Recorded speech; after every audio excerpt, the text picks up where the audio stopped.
أما بعد فإن خير الحديث كتاب الله وخير الهدي هدي محمد صلى الله عليه وسلم وشر الأمور محدثاتها وكل محدثة بدعة وكل بدعة ضلالة وكل ضلالة في النار. أعوذ بالله السميع العليم من الشيطان الرجيم من همزه ونفخه ونفثه.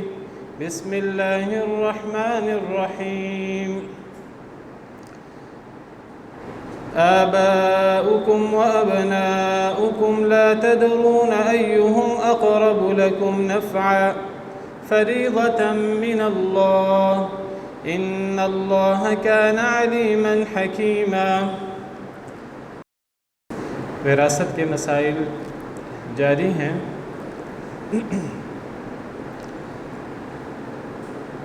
وراثت کے بارے میں جو چیز سب سے اہم یاد رکھنے کی ہے وہ یہ ہے کہ وراثت کا تعلق ترکے سے ہے. ہر وہ چیز ترکہ کیا چیز ہے؟ ترکہ وہ چیز ہے جو میت چھوڑ کے فوت ہوتا ہے. کوئی بھی مالیت والی شے، چاہے اس کی مالیت تھوڑی ہے یا زیادہ ہے، اگر وہ مرنے والے کی ہے اور مرنے والا اسے چھوڑ کر فوت ہوتا ہے تو اس چیز کو ترکہ کہتے ہیں. وراثت اور ترکہ ایک دوسرے کے ساتھ لازم و ملزوم ہے. وراثت تب ہوگی جب ترکہ ہوگا، اگر ترکہ نہیں ہوگا تو وراثت بھی نہیں ہوگی.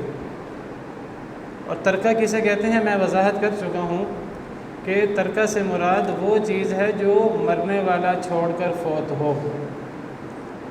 میرے پاس اپنی زندگی کے اندر لاکھوں کروڑوں اربوں ہے، وہ ترکہ نہیں بنے گا جب تک میں فوت نہیں ہو جاتا.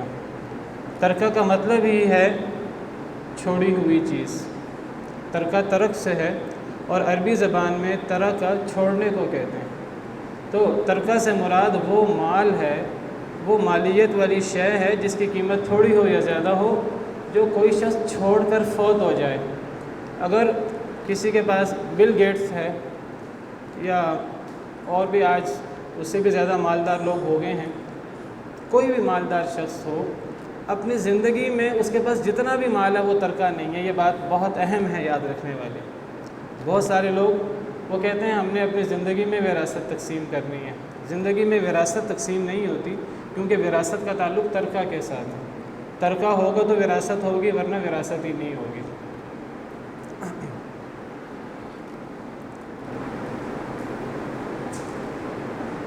وراثت کے کچھ ارکان ہیں. اگر وہ ارکان پائے جائیں گے تو وراثت ہوگی، اگر وہ ارکان نہیں پائے جائیں گے تو وراثت نہیں ہوگی. رکن اس چیز کو کہتے ہیں کہ اگر وہ چیز نہ ہو تو جس چیز کا وہ رکن ہے وہ چیز ناقص ہو جاتی ہے. وہ چیز پھر اس پر اس چیز کا اطلاق ہی نہیں ہوتا. مثال کے طور پر نماز ہے. نماز ایک عبادت ہے، ایک مخصوص طریقہ کار ہے جو اللہ رب العالمین نے نبی کریم صلی اللہ علیہ وسلم کو دیا، نماز کا تحفہ دیا، اور نبی کریم صلی اللہ علیہ وسلم نے امت کو سکھایا. نماز اس عبادت کو کہیں گے جس عبادت میں نماز کے ارکان پائے جائیں. اگر نماز کے ارکان ہی نہ ہوں تو وہ نماز نہیں ہے، وہ ایک پریکٹس ہے، وہ ایک ایکسرسائز ہے. مثال کے طور پر اگر ایک شخص فجر کی 2 رکعتیں پڑھنے کی بجائے 1 رکعت پڑھ لیتا ہے، وہ 1 رکعت ہی چھوڑ دیتا ہے، اب یہ فجر کی نماز تو نہ ہوئی. اگر کوئی شخص کسی 1 رکعت کے اندر رکوع چھوڑ دیتا ہے، اس کو قیام کی طاقت ہے، قیام کر سکتا ہے، قیام نہیں کرتا، بیٹھ کر یا لیٹ کر نماز پڑھ لیتا ہے اگر اس سے طاقت ہے کھڑا ہونے کی. اگر طاقت نہ ہو تو ایک الگ بات ہے، وہاں اجازت ہے. قیام نہیں کرتا، رکوع نہیں کرتا، سجدہ نہیں کرتا، تو یہ ارکان ہیں. ان ارکان کے بغیر رکعت نہیں ہوگی. رکعت نہیں ہوگی تو نماز نہیں ہوگی. وراثت کے بھی کچھ ارکان ہیں. وہ ارکان ہوں گے تو وراثت ہوگی، وہ ارکان نہیں ہوں گے تو اس عمل کو وراثت نہیں کہیں گے. وہ وراثت نہیں ہے، اس کو جو مرضی دنیا کا کوئی اور نام دے دے. آپ چاہے اس کو وراثت سمجھتے رہیں، آپ چاہے دل میں یہ سمجھتے رہیں کہ ہم اللہ کے حکم کے مطابق تقسیم کر رہے ہیں، ہم بیٹے کو ڈبل دے رہے ہیں، بیٹی کو سنگل دے رہے ہیں، وہ وراثت نہیں ہو سکتی جب تک کہ وراثت کے ارکان نہ ہوں۔ وراثت کے ارکان کیا ہیں؟ وراثت کا سب سے پہلا رکن ہے مورث، دوسرا رکن ہے وارث، تیسرا رکن ہے موروث۔ مورث کیا ہے؟ وارث بنانے والا دوسروں کو، مورث، اور مورث سے مراد میت ہے۔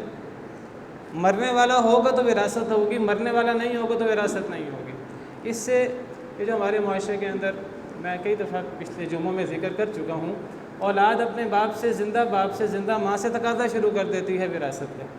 ہمیں ضرورت ہے، آپ پیسوں پہ سانپ بن کے بیٹھے ہوئے ہیں، نہ آپ فوت ہوتے ہیں نہ آپ کچھ اور کرتے ہیں، ہمیں بھی نہیں دیتے، ہمیں وراثت کا حصہ دیں۔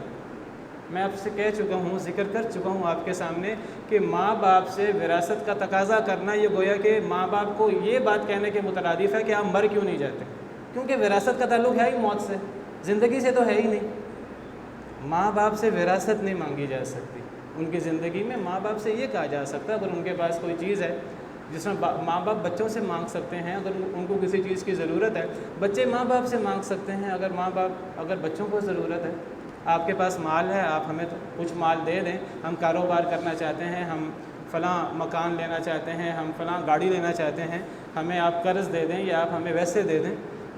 ماں باپ سے تقاضا کیا جا سکتا ہے، رشتہ داروں سے تقاضا کیا جا سکتا ہے، دوستوں سے تقاضا کیا جا سکتا ہے، اس کو وراثت نہیں کہا جا سکتا، وراثت نہیں مانگی جا سکتی کسی زندہ شخص سے۔ پہلا رکن، یہ جو عمل وراثت ہے، اس کا پہلا رکن ہے میت، جس کو مورث کہتے ہیں، وارث بنانے والا۔ دوسرا اس کا رکن ہے وارث، یعنی وارث موجود ہوگا تو وراثت ہوگی۔ وارث سے مراد وارث بننے والا۔ اگر ایک شخص فوت ہو جاتا ہے، اس کے پاس مال بھی ہے لیکن وارث ہی کوئی نہیں ہے، تو وراثت کیسے ہوگی؟ وراثت تو وارث کے لیے ہوتی ہے۔ دوسرا رکن عمل وراثت کا وارث بننے والا۔ پہلے مورث ہوگا، کوئی فوت ہوگا، پھر اس کا کوئی وارث ہوگا، یہ دو رکن ہو گئے۔ اور تیسرا رکن ہے موروث۔ موروث سے کیا مراد ہے کہ وہ چیز جو منتقل ہونی ہے۔ وراثت کا لفظی مطلب منتقل ہونا ہوتا ہے، وراثت کا اصل معنی منتقل ہونا۔ ہم وراثت کو وراثت کیوں کہتے ہیں؟ کیونکہ مرنے والا وہ باپ ہے یا ماں ہے، اس سے مال اس کی اولاد میں منتقل ہوتا ہے۔ اس انتقال کے عمل کو، انتقال سے مراد ایک تو ہم کسی شخص کے فوت ہونے کو بھی کہتے ہیں، وہ انتقال کر گئے، وہاں انتقال سے مراد یہ ہوتا ہے کہ وہ دنیا سے منتقل ہو کے اس کی روح اللہ کے پاس چلی گئی ہے، یا اس کی روح جو ہے وہ علیین میں چلی گئی ہے، تو وہ کسی شخص کا انتقال ہو گیا ہے، تو وہاں ہم اس سے مراد فوت ہونا لیتے ہیں۔ لیکن وراثت کا مطلب بھی منتقل ہونا ہے۔ اس سے مراد ہے کہ کسی شخص کے فوت ہونے پر اس کا مال اس کے ورثاء کو منتقل کر دیا جائے۔ اس انتقال کے عمل کو عمل وراثت کہتے ہیں۔ تو مورث موجود ہوگا، میت، وارث موجود ہوگا، دوسری چیز، اور تیسری چیز موروث کے ترکہ، وہ چیز جو منتقل ہونی ہے مورث سے وارث کو، ترکہ۔ اگر ایک شخص فوت ہو گیا، اس کے پاس ترکہ ہے ہی نہیں، تو پھر وراثت کی تفصیلات میں جانے کی ضرورت نہیں ہے۔ وراثت کی تفصیلات وہ تب ہیں کہ جب کوئی بندہ فوت ہونے والا موجود ہو، نمبر 2 اس کا وارث موجود ہو، وہ وارث جو اللہ نے جن کو وارث بنایا، اور نمبر 3 ترکہ موجود ہو اس شخص کا۔ اگر کسی شخص کا ترکہ ہی نہیں ہے، کسی شخص کے فوت ہونے پر اس کے پاس مال ہی نہیں ہے، بلکہ وہ ایسا فوت ہوا ہے کہ اس کے اوپر قرض ہے، اور وہ قرض اس نے ادا کرنا ہے دوسروں کا، اور اس کے پاس کوئی مال نہیں ہے جس مال سے وہ قرض ادا کیا جائے، اور پھر مزید مال ہو جس سے وراثت آگے ورثاء کو دی جائے۔ اگر ترکہ نہیں ہے، موروث نہیں ہے، تو وراثت نہیں ہوگی۔ تو یہ 3 ارکان ہیں وراثت کے۔ ایک رکن بھی موجود نہ ہو، وراثت نہیں ہوتی۔ میت نہ ہو، میت کے پاس مال نہ ہو، اور اس مرنے والے اس میت کا وارث، جن کو اللہ نے شرعی وارث بنایا۔ ہر شخص وارث نہیں ہوتا، مخصوص وارث ہوتے ہیں، اس کی اپنی تفصیل ہے۔ انشاءاللہ موقع ملے گا تو ان تفصیلات کو میں مختصر انداز میں بیان کرنے کی کوشش کروں گا۔ کوئی شخص فوت ہو جاتا ہے، کسی شخص کے فوت ہونے پر اس کے پاس مال بھی ہے، ترکہ بھی ہے، اب سب سے پہلے کیا کرنا چاہیے؟ ایک شخص فوت ہوا، اب فوراً نہ ابھی جنازہ ہوا ہے، نہ ابھی کفن دفن کا انتظام ہوا ہے، نہ کچھ اور ہوا ہے، فوراً ورثاء آ کے بیٹھ جائیں کہ جی کس کو کتنا مال ملنا ہے، کس کو کتنا مال ملنا ہے، نہیں، اس کی ایک تفصیل ہے، اس کا ایک طریقہ کار ہے کہ ترکے کے ساتھ کرنا کیا ہے۔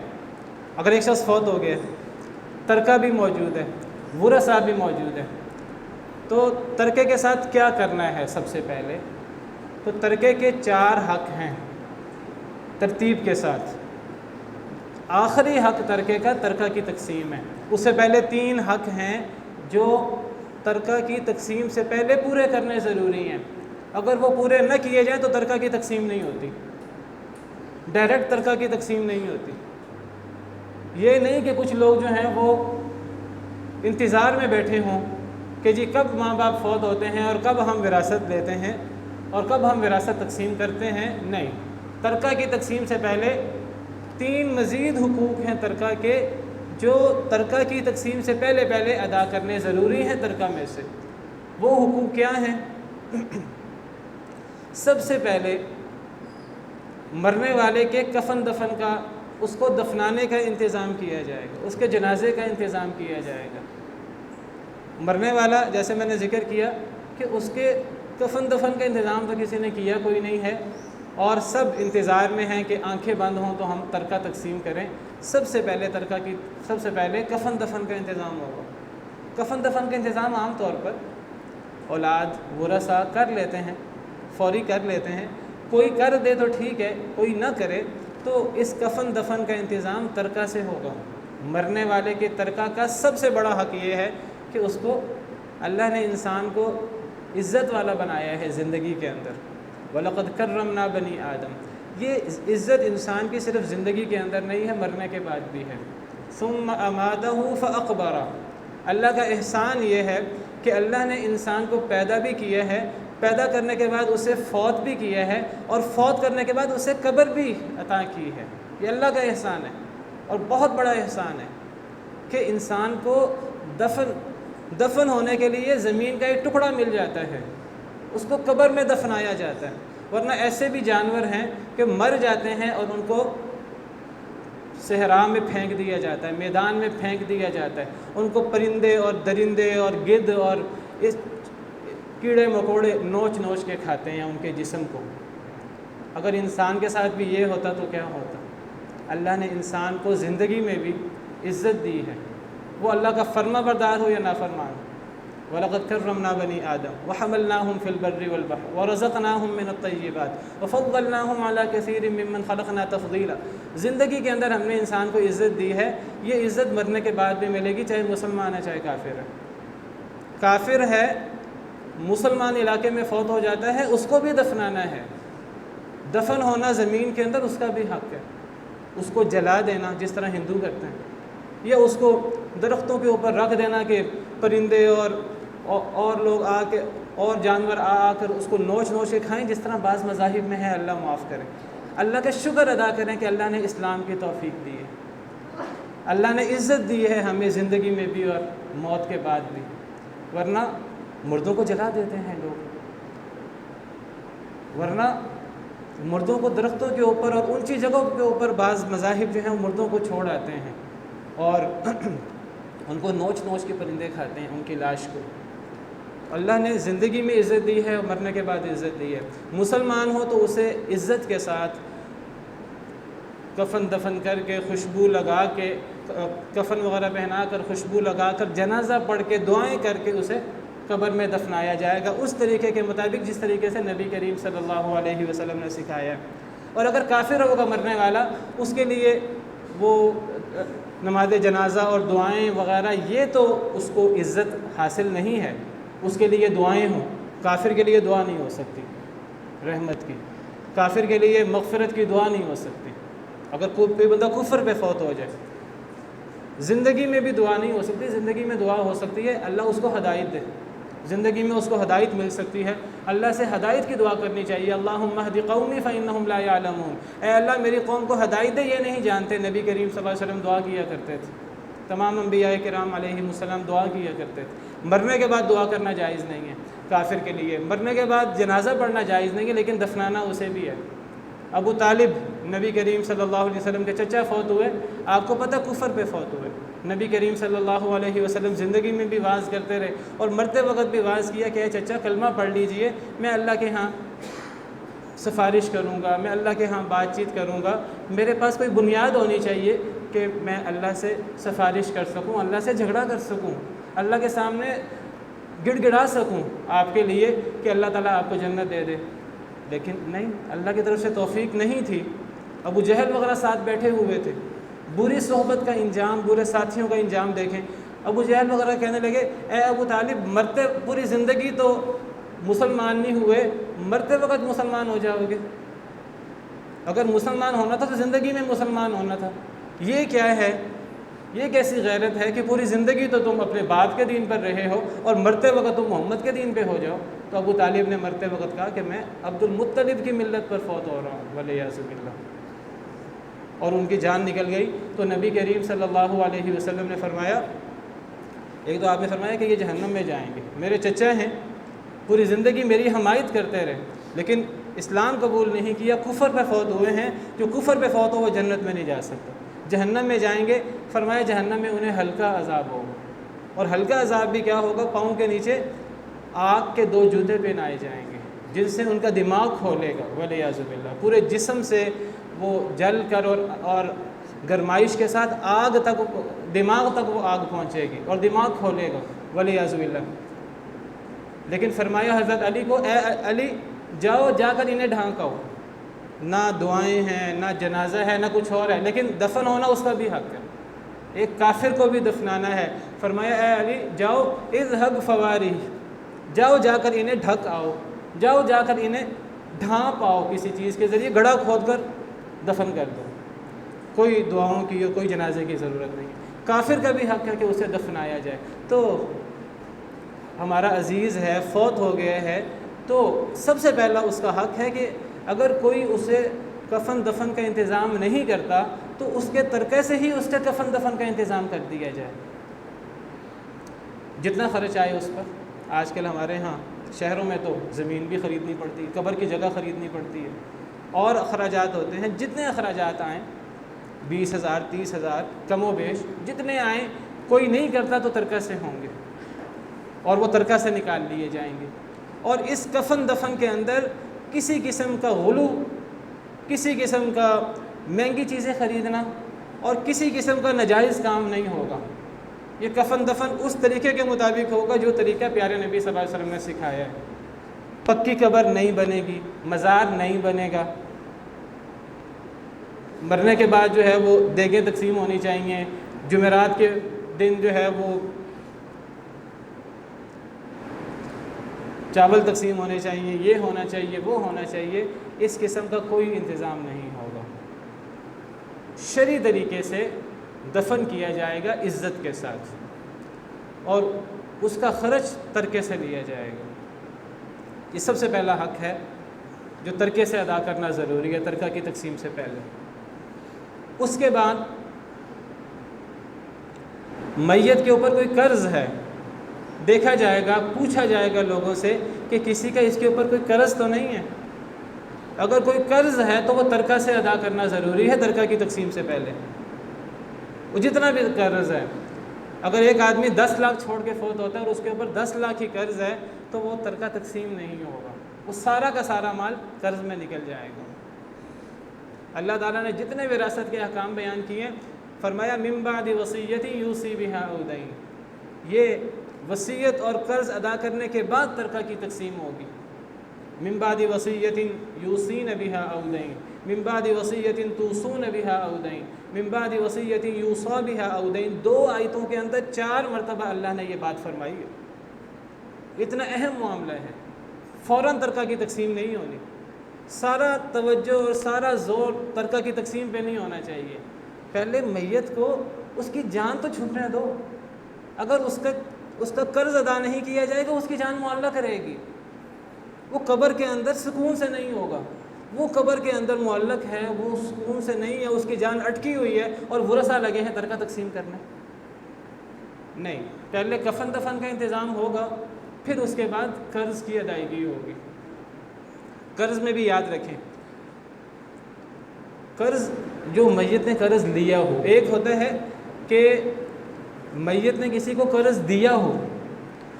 ایک آدمی جب فوت ہوتا ہے، آپ سمجھیے اس کا ترکہ 10 لاکھ ہے، اس نے کسی کو 2 لاکھ قرض دیا ہوا ہے مرنے والے نے، تو وہ جو قرض دیا ہوا ہے وہ بھی ترکہ میں شمار ہوتا ہے. اس کا اگر اصل ترکہ 10 لاکھ ہے اور 2 لاکھ کا اس نے لوگوں کو قرض دیا ہے، جن کو قرض دیا ان سے واپس لے لیا جائے گا، 12 لاکھ ترکہ ہو جائے گا، وہ تقسیم ہوگا. یہاں بات ہو رہی ہے جو مرنے والے نے قرض لیا ہوا ہے لوگوں سے، تو پہلے قرض ادا کیا جائے گا. اور قرض کے بارے میں یاد رکھیے، ایک قرض ہوتا ہے جو لوگوں کا ہوتا ہے، جو لوگوں سے لیا ہوتا ہے، ایک قرض اللہ کا ہوتا ہے. اللہ کا قرض کیا ہوتا ہے؟ ایک انسان زکوٰۃ دیتا ہے ہر سال. اس سال زکوٰۃ، دیکھیے رمضان میں زکوٰۃ دیتا ہے، اگلے رمضان آنے سے پہلے فوت ہو گیا، رجب کے اندر فوت ہو گیا، شعبان کے اندر فوت ہو گیا، اس پر زکوٰۃ فرض ہی نہیں ہوئی. اگلے سال کی زکوٰۃ فرض ہوتی ہے 1 سال گزرنے کے بعد. اگر عام تجارت وغیرہ کی زکوٰۃ ہو، سونے چاندی کی زکوٰۃ ہو، وہ 1 سال گزرنے کے بعد ہوتی ہے. کچھ چیزوں کی زکوٰۃ فصل وغیرہ کی جیسے ہی فصل ہوتی ہے اس پر زکوٰۃ ہوتی ہے. اگر فصل سال میں 2 مرتبہ ہوتی ہے تو سال میں 2 مرتبہ زکوٰۃ ہوتی ہے. جس پر بھی کوئی زکوٰۃ واجب ہو گئی تھی، بیماری کی وجہ سے، مرض کی وجہ سے، ہاسپٹل ہونے کی وجہ سے یہ موقع نہ مل سکا کہ وہ زکوٰۃ ادا کرے، وہ زکوٰۃ ادا کرتا تھا، اہتمام کرتا تھا. پچھلے سال رمضان میں زکوٰۃ دی، رمضان گزر گیا، وہ بیمار تھا شدید، شوال میں ذوالقعدہ میں جا کر فوت ہو گیا، زکوٰۃ کی ادائیگی نہیں ہو سکی بیماری کی وجہ سے. تو جیسے ہی وہ فوت ہو سب سے پہلے اس کے ترکہ سے زکوٰۃ ادا کی جائے. اللہ کا قرض ہے، لوگوں کا قرض ادا کرتے ہیں تو اللہ کا قرض ادا نہیں کریں گے. اللہ کا قرض ادا کرنا لوگوں کے قرض ادا کرنے سے زیادہ اہم ہے. فدین اللہ احق ان یقضی، نبی کریم صلی اللہ علیہ وسلم کا ارشاد ہے، اللہ کا قرض زیادہ حق رکھتا ہے کہ اس کو ادا کیا جائے. سب سے پہلے دیکھیں کہ مرنے والے کے اوپر کوئی بوجھ تو نہیں ہے، لوگوں کا، اللہ کا. زکوٰۃ ادا کرنی ہے، کوئی کفارہ تھا اس پر، وہ کفارہ ادا نہیں کر سکا ابھی. قسم کا کفارہ تھا، 10 مسکینوں کو کھانا کھلانا تھا، یا 10 مسکینوں کو کپڑے پہنانے تھے، یا غلام آزاد کرنا تھا، قسم توڑی تھی، یہ کفارہ ہے، اللہ کا قرض ہے، وہ نہیں ادا کر سکا، اس کے ترکے سے ادا کر دیا جائے. یہ تو چھوٹا کفارہ ہے قسم کا، بڑے کفارے بھی ہیں.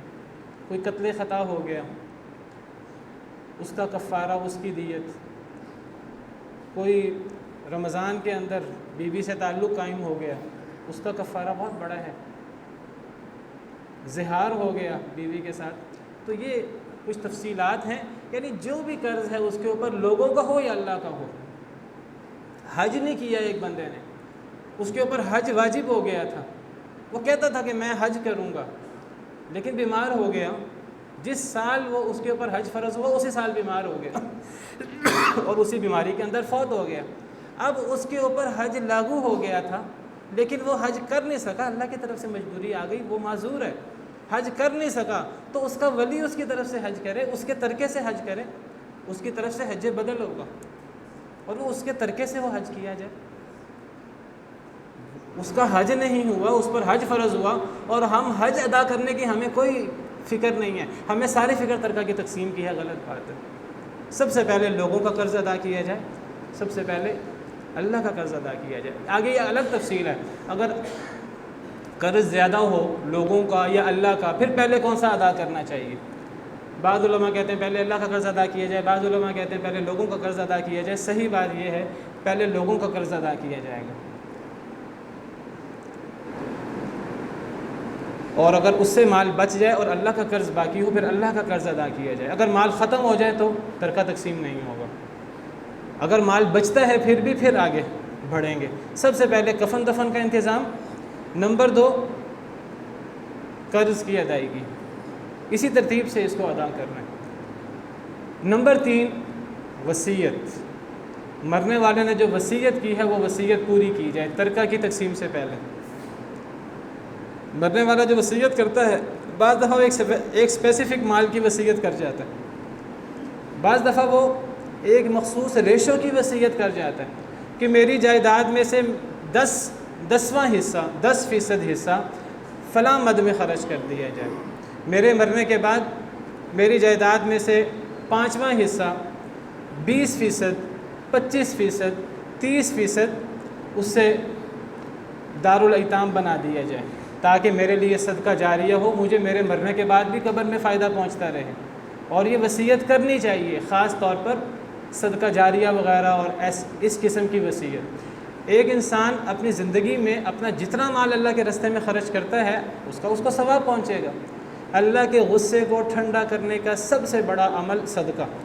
زندگی کے اندر ایک انسان صدقہ کرے, کسی غریب مسکین کا دھیان کرے, کسی بھوکے کو کھانا کھلا دے, کسی ضرورت مند کی مدد کر دے, بیوہ کی مدد کر دے, یتیم کی کفالت کر لے. یہ بہت بڑے اعمال ہیں زندگی کے اندر. اگر ایک انسان زندگی کے اندر یہ کام کرتا رہا, اب وہ کہتے ہیں میرے مرنے کے بعد بھی میرے پاس مال ہے تو وہ سارا مال میری اولاد میں تقسیم ہو جانا ہے.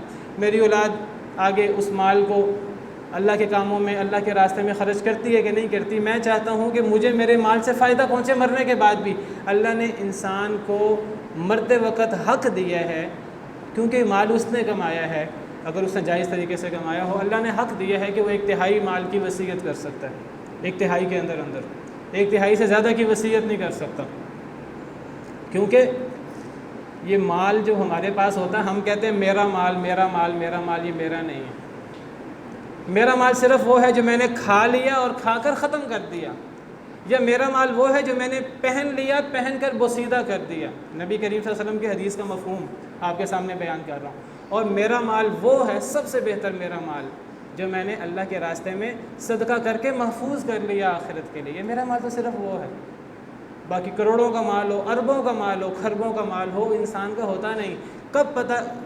کوئی پتہ نہیں کہ پانی کا بلبلا انسان کی سانس کی ڈوری کب ٹوٹتی ہے اور وہ مال اس کا نہیں اس کے ورثاء کا ہو جاتا ہے. مال انسان کا تو ہوتا ہی نہیں, مال تو اللہ کا ہوتا ہے. انسان اس میں سے صرف اتنا خرچ کرتا ہے جتنا اس نے 2 وقت کی روٹی کھانی ہے.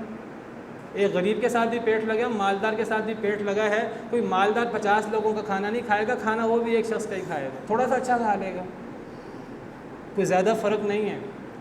کپڑے غریب پہنتا ہے, مالدار نے بھی اتنے ہی کپڑے پہننے ہیں. اگر غریب کا کپڑا 4 گز کا 5 گز کا لگتا ہے تو مالدار کا کپڑا کوئی 50 گز کا نہیں بنتا اس کا بھی 4-5 گز کا ہی ہے. وہ تھوڑا قیمتی پہن لے گا زیادہ سے زیادہ. جو مال کھا لیا, جو مال پہن لیا, یہ تو ختم ہو گیا, نہ آپ کے فائدے میں نہ آپ کے نقصان میں. ایک مال وہ ہے جو آپ نے محفوظ کر لیا صدقہ کر کے اپنی زندگی کے اندر. یہ ہے اصل مال جو آپ کا ہے, یا جو آپ نے کھا لیا, پہن لیا, ختم کر دیا, یا جو آپ نے محفوظ کر لیا. اس کے علاوہ تو آپ کے پاس اربوں ہے, وہ آپ کا نہیں ہے, وہ آپ کے ورثاء کا ہے.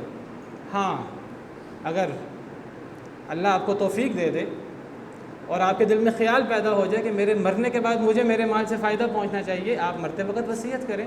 اللہ نے آپ کو وصیت کا حق دیا ہے, لیکن یہ وصیت 1/3 مال کی ہو سکتی ہے, کیونکہ اب یہ مال آپ کا نہیں ہے, آپ کے ورثاء کا ہے. آپ 1/3 کی وصیت کر سکتے ہیں, اس سے زیادہ نہیں کر سکتے. بلکہ 1/3 کی وصیت کرنا بھی بہتر نہیں ہے. زیادہ بہتر یہ 1/3 سے کم کی وصیت ہو. نبی کریم صلی اللہ علیہ وسلم کے صحابی سیدنا سعد بن ابی وقاص رضی اللہ عنہ 10 مبشرہ میں سے ہیں, جلیل القدر صحابی ہیں. نبی کریم صلی اللہ علیہ وسلم کے کافی عرصہ کے بعد فوت ہوئے, لیکن نبی صلی اللہ علیہ وسلم کی حیات طیبہ کے اندر بیمار ہو گئے شدید. خیال ہوا کہ شاید میں بچوں گا نہیں. نبی کریم صلی اللہ علیہ وسلم تیمارداری کے لیے آئے. آپ عیادت کرتے تھے, آپ نبی تھے لیکن آپ تیمارداری کرنے جایا کرتے تھے. صحابہ کرام کی عیادت کیا کرتے تھے, مالدار ہوں, کوئی ان کی غریب ہوں, ان کی مسلمان ہوں, ان کی عیادت کرتے تھے. کافر بیمار ہوتے ان کی عیادت کرتے تھے. ایک یہودی بچہ بیمار ہوا, آپ اس کی عیادت کو تشریف لے گئے اور آپ نے اس کو واعظ کیا, وہ مسلمان ہو گیا بیماری کے اندر. مشہور حدیث ہے، مشہور واقعہ ہے، بہرحال میرا موضوع نہیں ہے۔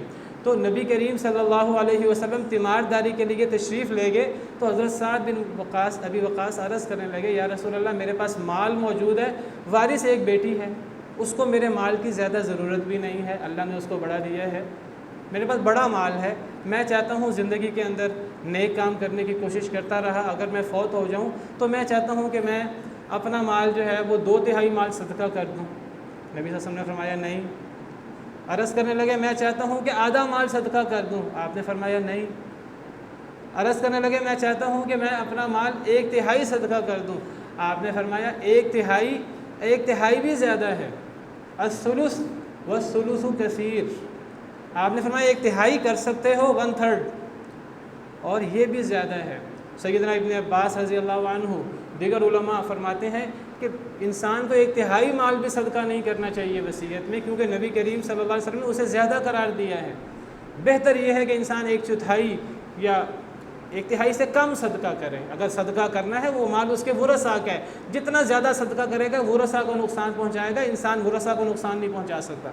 مرتے وقت انسان یہ کام نہیں کر سکتا، زندگی کے اندر جو چاہے کرے، زندگی کے اندر انسان خرچ نہیں کرتا، اور مرتے وقت انسان کہتا ہے کہ اب میرے مرنے کے بعد مجھے کون سا ملنا ہے، میں آدھا مال خرچ کر لوں، میں اتنا خرچ کر لوں، نہیں، 1/3 بھی زیادہ ہے۔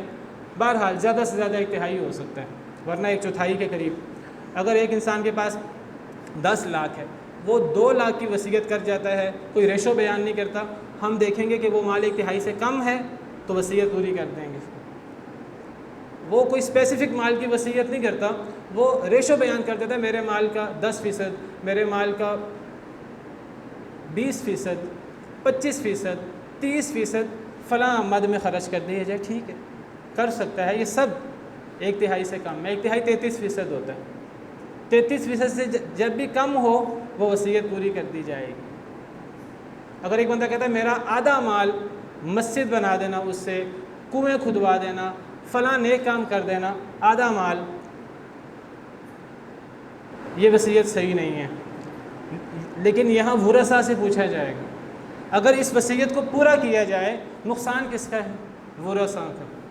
ورثاء سے پوچھا جائے گا، اگر سب ورثاء بیک زبان راضی ہوتے ہیں، ہمارے باپ نے اگر وصیت کی ہے، ہمیں نقصان ہوتا ہے، کوئی بات نہیں، ہمارا باپ ہے، اسے فائدہ ہو جائے گا، ہم راضی ہیں کہ اگر وہ آدھا مال وصیت کر گیا ہے، اس کی خوشی آدھا مال وصیت کرنے کی تھی، ہمیں حصہ کم ملتا ہے، ہم کم حصہ ملنے پر راضی ہیں۔ اگر سب ورثاء راضی ہوں تو 1/3 سے زیادہ وصیت بھی پوری کی جا سکتی ہے، اگر سب ورثاء راضی ہوں تو۔ اگر ورثاء راضی نہ ہوں پھر اس وصیت کو کم کر کے 1/3 پہ لایا جائے گا، چاہے اس نے آدھے مال کی وصیت کی ہو، چاہے اس نے 60% مال کی، 70% مال کی وصیت کی ہو، پورے مال کی وصیت کی ہو، وہ وصیت اس کو بدلنا ضروری ہے اگر ورثاء راضی نہ ہوں۔ اگر ورثاء راضی ہوں تو ٹھیک ہے۔ اللہ تعالیٰ فرماتے ہیں کہ فمن خاف من موص جنفا او اثما، جو بندہ وصیت کرنے والے سے زیادتی سے ڈرے کہ مرنے والے نے وصیت کی ہے، غلط وصیت کر دی ہے۔ ایک بندہ دین کا علم رکھتا ہے، شریعت کا علم رکھتا ہے، وہ دیکھتا ہے مرنے والے نے غلط وصیت کی ہے، فمن خاف من موص جنفا او اثما فاصلح بینہم، پھر وہ اس وصیت کی اصلاح کر دیتا ہے، فلا اثم علیہ، اس اصلاح کرنے والے پر کوئی گناہ نہیں ہے، کیونکہ اس نے صحیح کام کیا ہے۔ ہاں، اگر ایک بندے نے جائز وصیت کی تھی لیکن کوئی بندہ اس وصیت کو بدل دیتا ہے، بڑا بیٹا یا کوئی اور وصیت کو بدل دیتا ہے، وہ اللہ کے ہاں بہت بڑا گناہ گار ہے۔ فمن بدلہ بعد ما سمعہ فانما اثمہ علی الذین یبدلون، جو اس وصیت کو بدل دے اس کے سننے کے بعد تو اس کا گناہ بدلنے والے پر ہوگا۔ اگر جائز وصیت ہو، اگر وصیت ناجائز ہو تو اس وصیت کو بدلنا ضروری ہے۔ جو بندہ وصیت میں کجی دیکھے، ٹیڑھ پن دیکھے، خرابی دیکھے، اس کی اصلاح کر دے، اس پر کوئی گناہ نہیں ہے، بالکل ٹھیک کام کر رہا ہے۔ ایسی وصیت کو بدلا جائے گا۔ وصیت کے لیے شرط یہ ہے کہ وہ 1/3 ہو یا اس سے کم ہو۔ دوسری شرط یہ ہے کہ وصیت وارث کے حق میں نہیں ہو سکتی، وصیت وارث کے حق میں نہیں ہو سکتی۔ نبی کریم صلی اللہ علیہ وسلم کا ارشاد ہے صحیح حدیث مبارکہ میں، آپ نے فرمایا ان اللہ قد اعطى كل ذي حق حقا فلا وصیۃ لوارث، اللہ نے ہر حقدار کو اس کا حق دے دیا ہے وراثت میں، اب کسی وارث کے حق میں وصیت نہیں ہو سکتی۔ اللہ نے فرما دی کہ بیٹی کا آدھا حصہ ہے، بیوی کا اتنا حصہ ہے، فلاں کا اتنا حصہ ہے۔ جب اللہ نے حصے بیان کر دیے ہیں، جن کو اللہ کے مقرر کردہ حصے مل گئے، ان کے لیے مرنے والا وصیت نہیں کر سکتا۔ وصیت کس کے لیے ہوگی؟ وصیت یا تو میں نے بتایا صدقہ خیرات وغیرہ اس کام کے لیے ہوگی، یا کوئی مرنے والا وصیت اگر کرنا چاہتا ہے اپنے کسی دوست کے لیے، دوست احباب کے لیے کر سکتا ہے، یا مرنے والا رشتہ داروں کے لیے وصیت کرنا چاہتا ہے تو وہ غیر وارث رشتہ دار کے حق میں وصیت کرے گا۔ اور یہ میں خاص طور پہ میں وضاحت کروں، یتیم پوتے کی بات پہلے بھی آئی تھی، اگر بیٹا موجود ہو اور یتیم پوتا موجود ہو، مرنے والے کو یتیم پوتے کے لیے وصیت کرنی چاہیے، کیونکہ اس کا حصہ نہیں ہے وراثت میں، اس کے لیے وصیت کرنی چاہیے نہیں ہے، کرنا ضروری ہے، نہیں کرے گا تو گناہ گار ہوگا۔ اس کی مزید تفصیلات ہیں، وقت ختم ہو گیا ہے تو میں اسی پر بس کرتا ہوں کہ پہلی چیز ہے کفن دفن کا انتظام، سب سے پہلے اسی ترتیب سے ہوگا، اسی میں مال ختم ہو گیا تو ترکہ کی تقسیم نہیں ہوگی۔ اس کے بعد قرض کی ادائیگی ہوگی، پہلے لوگوں کے قرض ادا کیے جائیں گے، پھر اللہ کا قرض ادا ہوگا، اس کے بعد وصیت کی تقسیم ہوگی۔ قرآن کریم میں اللہ نے وصیت کا ذکر پہلے کیا، قرض کا ذکر بعد میں کیا، لیکن نبی کریم صلی اللہ علیہ وسلم نے جو ان آیات کریمہ کی تشریح فرمائی، نبی کریم صلی اللہ علیہ وسلم کا جو عملی نمونہ صحابہ کرام نے امت کے سامنے پیش کیا ہے، سیدنا ابن عباس رضی اللہ عنہ فرماتے ہیں کہ نبی کریم صلی اللہ علیہ وسلم نے وصیت سے پہلے قرض ادا کرنے کا حکم دیا۔ قرآن میں وصیت پہلے ہے، قرض بعد میں ہے، لیکن تفصیل کیا ہے؟ قرض پہلے ہوگا، وصیت بعد میں ہوگی۔ پہلے کفن دفن، پھر قرض کی ادائیگی، پھر وصیت۔ اور وصیت میں نے آپ کو کہا کہ وصیت 1/3 سے زیادہ نہیں ہو سکتی، وصیت وارث کے حق میں نہیں ہو سکتی، اور تیسری شرط وصیت غیر شرعی نہیں ہو سکتی۔ ایک بندہ غیر شرعی وصیت کر دے کہ میرے مرنے کے بعد میری جائیداد سے ایک میوزک کا کالج کھول دیا جائے، میوزک کی اکیڈمی کھول دی جائے، یہ وصیت پوری نہیں ہوگی، غیر شرعی وصیت نہیں ہو سکتی۔ یہ 3 کام ہوں گے، مال بچے گا، بچے ہوئے مال کی ترکہ ورثاء میں تقسیم ہوگی، جس کی تفصیلات انشاءاللہ بشرط زندگی آئندہ جمعہ میں اللہ تعالی ہمیں کتاب و سنت کی بہترین تعلیمات پر عمل کرنے کی توفیق عطا فرمائے۔ وآخر دعوانا ان الحمد للہ رب العالمین۔